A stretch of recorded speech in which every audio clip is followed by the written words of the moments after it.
কিছু কিছু ভাই বন্ধু আছে হেরা মাঝে মাঝে কইব কি দায়িত্ব লয়, একদম দায়িত্ব লই কইব। কইব তোমরা মিয়া রাজনীতি করো, ধর্মের নাম বাইঙ্গা রাজনীতি করো। ধরে মিয়া এটা কোনো হইলো?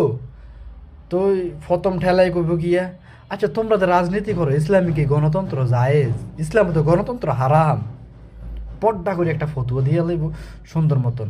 তো হেরে যে এনে জিগে ভাই আপনি কি কোনো রাজনীতি করেন? হ আমি করি তো, অমুক অমুক দল করি আমি।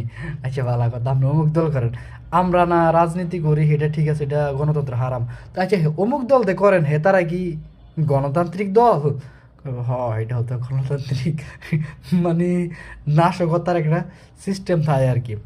মাঝে মাঝে সেগুলোর কথা আগে হয় না, গোড়া হয় না। মানে ইসলামিক দল রাজনীতি করে, এটা গণতন্ত্র হেতা করলে হারাম। অন্যরা রাজনীতি করে হে করলে গণতন্ত্র হলো জায়েজ। একদম কোনো ভেজাল নেই।